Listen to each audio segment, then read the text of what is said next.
அன்புள்ளம்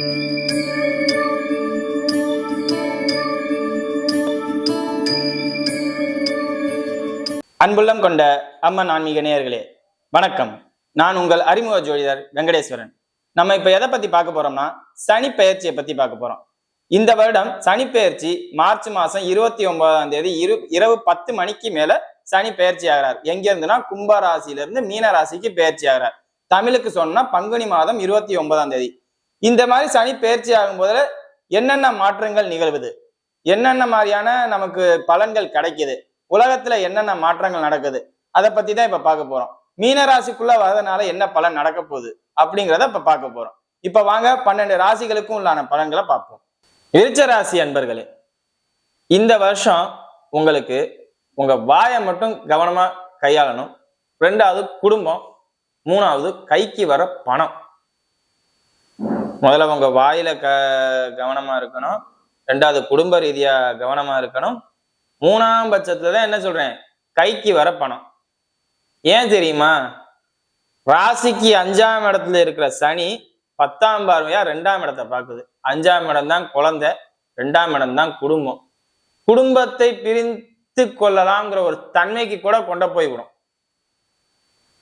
யாரும் மனைவியிடம் கடுசா நடந்துக்க வேண்டாம். குடும்பத்துக்கிட்ட உங்களோட கோபத்தை கொட்ட வேண்டாம். என்ன வேணாலும் நடக்கட்டும், நமக்கு நம்ம ஃபேமிலி தாங்க முதல்ல இம்பார்ட்டன்ஸு அப்படின்னு நினைங்க. என்ன இப்படி சொல்றீங்களேன்னு நினைக்காதீங்க. காரணம் என்னன்னா 2ஆம் இடமும் பாதிக்கப்பட்டுருச்சு, 5ஆம் இடமும் பாதிக்கப்பட்டுருச்சு, 7ஆம் இடமும் பாதிக்கப்பட்டுருச்சு. அப்போ குடும்பத்தை விட்டு தனியா போற, இப்போ ஒரு ஜாயிண்ட் ஃபேமிலியா இருக்கீங்க, கூட்டு குடும்பமா இருக்கும் போதுல தனி கொடுத்தனம் போவோம்பீங்க. அப்போ தனியா போனதுக்கு அப்புறம் ஒய்ஃபோட ப்ராப்ளம் ஆகி சண்டை போட்டு திரும்பவும் ஜாயிண்ட் ஃபேமிலியில சேர முடியாம போகும். அப்புறம் குழந்தைங்க மூலியமா ப்ராப்ளம், ப்ரெஷர். கல்யாணமாகி குழந்தை இல்லாம இருக்கிறீங்களா? அடுத்த ஸ்டெப்பு என்ன? ஜனனகால ஜாதக அமைப்புல குழந்தை இருக்கான்னு முதல்ல செக் பண்ணுங்க. இல்லாத பட்சத்தில் அடுத்த ஸ்டெப்பு என்ன அப்படிங்கிறத எழுங்க. நான் தப்பா சொல்லணும்னு நினைக்கல. ஜனனகால ஜாதகத்துல விதியமைப்பு இல்லைன்னு வச்சுக்கோங்களேன், அதுவும் இந்த நேரத்துக்கு அடுத்த ஸ்டெப் என்ன, டெஸ்ட் டியூப் பேபி தான். அதுக்கு உண்டான ஸ்டெப் இப்ப எடுக்கலாம். அதுக்காக மருத்துவ செலவு பண்ணா பிரயோஜனம் உண்டு. ஏன்னா நம்ம நார்மலா போனா தான் குருவை தேடணும். நார்மலா இப்ப போல அப்நார்மலா போறோம். அப்நார்மலா போகும்போது சனிதான் இதுக்கு எல்லாமே சரி. தப்பானவன்ட்ட தான் கொடுக்கணும், அப்பதான் கரெக்டா நடக்கும் எல்லாம். அதுக்காண்டி சொல்றேன். திருமண வயதினராக இருக்கும் பட்சத்தில், அதுவும் ஆணா இருந்தால் பெண்கள், பெண்ணா இருந்தால் ஆண்கள், சிறிது கவனம் தேவை. இப்ப அதே மாதிரி என்கேஜ்மெண்ட் ஃபிக்ஸ் ஆயிருக்கும், பொண்ணுகிட்ட பேசுவீங்க பாத்தீங்களா, அவங்க எல்லாம் ரொம்ப எச்சரிக்கையா பேசணும். அடுத்த 2 மாசத்துல மேரேஜ்ன்னு இருக்கும். இப்ப உங்கள்கிட்ட போன் நம்பர் இருக்கும், பேசிட்டு இருப்பீங்க. இந்த பேசுறதுனால உங்க கல்யாணம் நிற்கும். இப்படி வாயை திறந்து நான் தான் ஆரம்பத்திலே சொல்றேன், வாயில முதல்ல கவனம். வாயை ஒழுங்கா வச்சுக்கிட்டா விருச்சிக ராசினருக்கு கல்யாணம் நல்லபடியா நடக்கும். வாயை மட்டும் கொஞ்சம் சொதப்புனா எல்லாமே தாறுமாறா போயிடும். ஏன்னா ராசிக்கு 2ஆம் இடத்தையும் சனி பார்க்குது, ராசிக்கு 7ஆம் இடத்தையும் சனி பார்க்குது. திருமணம் கூடி வந்தாலும் கெடுக்கிற தன்மை இது. அக்கம் பக்கத்துல இருக்கிறவங்கள்ட்ட அனுசரிக்கணும், எல்லாரையும் அனுசரிச்சு. அதாவது மற்ற 12 ராசியினரை விட விருச்சிக ராசியினருக்கு தான் இந்த சனி பயிற்சி கொஞ்சம் பத்தாம இருக்கு. அதாவது ஜென்மச்சனியா மீன ராசியினருக்கு வரும், அவங்களுக்கு கூட தேவலை, உங்களுக்கு கொஞ்சம் சிக்கல். பொருளாதார ரீதியா அடி வாங்குறதுங்கிறதுங்க, பணம் இன்னைக்கு வரும் நாளைக்கு போயிடும். ஆனா குடும்ப ரீதியா அடி வாங்குறது ரொம்ப தப்பு. குடும்பமே சின்ன பின்னமா செதஞ்சிரும்னா என்ன, ஒய்ஃப் ஒரு பக்கம் இருப்பாங்க, குழந்தைங்க ஒரு பக்கம் இருப்பாங்க, நம்ம ஒரு பக்கம் இருப்போம். என்னடா இது, எல்லாம் காசு பணம் நிறைய இருந்தாலும் நம்மளால இப்ப நிம்மதியா வாழ முடியலையே, அந்த தன்மையை கொண்டு வரும். யாருக்கு தெரியும்? இப்ப விருச்சிக ராசினர் ஒருத்தர் இருக்குங்க, கவர்மெண்ட் ஜாப்ல ஹஸ்பண்ட் இருக்காங்க, இல்ல கவர்மெண்ட் ஜாப்ல ஒய்ஃப் இருக்காங்க, குழந்தைங்க இப்ப படிச்சுக்கிட்டு இருக்காங்க. அவங்க ஹாஸ்டல்ல இருப்பாங்க, ஒய்ஃப் ஒரு பக்கம் டிரான்ஸ்பர்ல இருப்பாங்க, நீங்க சொந்த ஊர்ல வியாபாரம் பார்த்துட்டு இருப்பீங்க. காசு பணம் வந்துடும். ஆனா குடும்பமா இருக்க முடியுமோ? கஷ்டம்ல. நமக்கு இன்னைக்கு நடக்கிற விஷயங்களை யார்ட்டாவது போய் பேசினா தானே நமக்கு சந்தோஷமா இருக்கும். அந்த மாதிரி தன்மையை மாத்திக்கங்க. இல்ல பிரிஞ்சு போனாதான் நல்லா இருக்கிற சூழ்நிலை இருக்குன்னு நினைக்கிறீங்களா? போங்க, தப்பு இல்லை. நம்ம சந்தோஷத்துக்காண்டி எதை வேணாலும் செய்யலாம், தப்பே இல்லை. மற்றபடி தொழில் ரீதியா நல்லா இருக்கும். ஒரு இடத்துல இருந்து இன்னொரு இடத்துக்கு ஷிஃப்ட் ஆவீங்க, ஒரு கம்பெனில இருந்து இன்னொரு கம்பெனிக்கு ஜாயின் ஆவீங்க, வேலையை விட்டு இன்னொரு வேலைக்கு போவீங்க. அதே மாதிரி சொத்து, பூர்வீக சொத்து ரீதியா இத்தனை நாள் பிரச்சனை இருந்திருந்தா அதெல்லாம் தீர்வுக்கு வரும். இந்த 2.5 வருஷத்துக்குள்ள பூர்வீக சொத்துல ஏதாவது பிரச்சனை இருந்துச்சுன்னா தீர்வுக்கு வரும். யார் பேசி விடுவான்னு தெரியாது, ஆனா பிரச்சனைக்கு தீர்வுக்கு வந்துடும். ஏன் தெரியுமா? 4ஆம் அதிபதி 5க்கு போறார். சொத்து, பூர்வீக சொத்து, அது என்ன கணக்கு? குரு இப்ப 8ஆம் இடத்துக்கு வரார். ராசிக்கு 8ஆம் இடத்துக்கு வருவார். எப்பன்னா சித்திரை மாசத்துல, வைகாசி மாசத்துல வருவாரு. அப்படி வரும்போதுல அதுல உள்ள பிரச்சனைகள்லாம் தீர்ந்து விபரீத ராஜயோகம் மாதிரி வேலை செய்யாது. விபரீத ராஜயோகம் இல்ல அது, ஆனா அது மாதிரி வேலை செய்யும். திடீர் அரிஸ்டத்தை கொடுக்கும். ஏனாச்சு பார்க்காத மாதிரி நமக்கு எல்லாம் நல்லபடியா முடியும். அதனால விருச்சிக ராசினருக்கு சனி பெயர்ச்சி குடும்ப சொத்து ரீதியா இருக்கிறதெல்லாம் பிரச்சனை, டாக்குமெண்ட்ஸ் ரீதியா உள்ள பிரச்சனை எல்லாம் சரியாகும். குடும்ப சொத்து ரீதியா உள்ள பிரச்சனை எல்லாம், படிப்புல பிரச்சனை தான் சரியாகும். அதே மாதிரி மருத்துவத்துறையில இருக்கீங்களா விருச்சிக ராசினர், சூப்பர் நேரங்க உங்களுக்கு. இவ்வளவு நேரம் நெகட்டிவா சொன்னேன், ஆனா மருத்துவத்துறையில இருக்க சாதனையா படைப்பீங்க. உங்க நேம் வெளியில வரும். நான் தான் அப்படிங்கிற பேரே நீங்க வாங்குவீங்க. ஏன்னா ராசிக்கு 5ஆம் இடத்துல வரப்போறது சனி. குடும்பத்தை விட்டு பிரிஞ்சாதான் டாக்டர் ஆக முடியும், முழுமையான டாக்டர் ஆக முடியும். ஒரு டாக்டரை பாருங்க, எந்நேரம் பேஷண்ட் அவங்களுக்கு சூப்பரா இருக்கும். விருச்சிக ராசியினர் டாக்டராக இருக்கும் பட்சத்தில் அவங்களுக்கு சூப்பர், போலீஸா இருக்கும் பட்சத்தில் ரொம்ப ரொம்ப சூப்பர், நல்லா இருக்கும். வீட்டுக்கு போனா இம்சையாட்டு நீங்க யாரெல்லாம் வீட்டுக்கு போனா இம்சையான ஆபீஸை கட்டிக்கிட்டோம், ஒரு தொழில்துறை கட்டிக்கிட்டும் இருக்கீங்களோ அவங்களுக்கெல்லாம் நல்லா இருக்கும். வீட்டுக்கு போகாம பணம் மட்டுமே நோக்கம், பணம் மட்டுமே குறின்னு போறவங்களுக்கு இந்த சனி பெயர்ச்சி அற்புதமான சனி பெயர்ச்சி. குடும்ப வாழ்க்கைக்கு தான் பத்தாதுன்னு சொல்ல, பொருளாதார வாழ்க்கைக்கு பத்தாதுன்னு சொல்ல, பூமி லாபத்துக்கு வீடு கட்டுறதுக்கு எல்லாம் பத்தாதுன்னு சொல்ல, அதுல எல்லாம் தூளு சக்சஸ். வீட்டுக்குள்ளதான் கொஞ்சம் எச்சரிக்கை, கவனமா பாத்துக்கணும். மற்றபடி உடல் ரீதியா இருந்த பிரச்சனைகள்லாம் தீர்வுக்கு வரும், எந்த பிரச்சனையும் இருக்காது. ஏன்னா 5ஆம் இடத்துல சனி பயணிக்கும் போது உடல் சார்ந்த பிரச்சனைகள் குறையும், மன ரீதியான பிரச்சனைகள் வரும். அது குடும்பத்துல வர பிரச்சனைகளா, அது ஒரு தப்பு இல்லை. மற்றபடி தாயாரோட உடல்நிலையை இத்தனை நாள் பாதிக்கப்பட்டிருந்தா அது தேடி வரும், தந்தையாரோட உடல்நிலை இத்தனை நாள் பாதிக்கப்பட்டிருந்தா தேடி வரும்.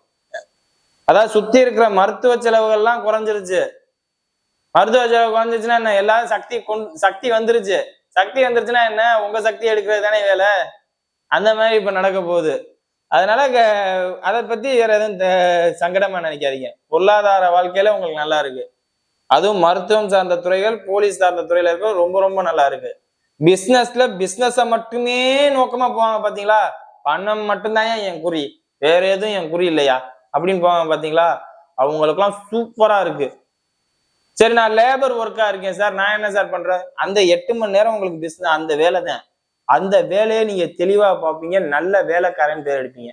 வேலைக்கு போறவளாக இருக்கும் பட்சத்தில் அந்த 8 மணி நேரம் நீங்க ஆபீஸ்ல இருந்து வீட்டுல இருக்க முடியாது, ஆபீஸ்ல தானே இருக்கீங்க. அந்த 8 மணி நேரம் உங்களுக்கு சூப்பரா இருக்கும்.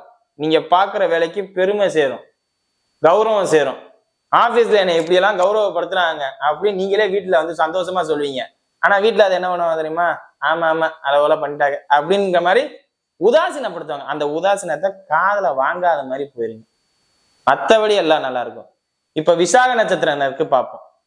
விசாக நட்சத்திரக்காரர்களுக்கு தான் நான் இந்த குழந்தை ரீதியான பிரச்சனை சொன்னேன் பாத்தீங்களா. எதுவும் டெஸ்ட் பேபி மாதிரி பண்ற மாதிரி ஐடியா இருந்தா பண்ணலாம் அப்படின்ட்டு.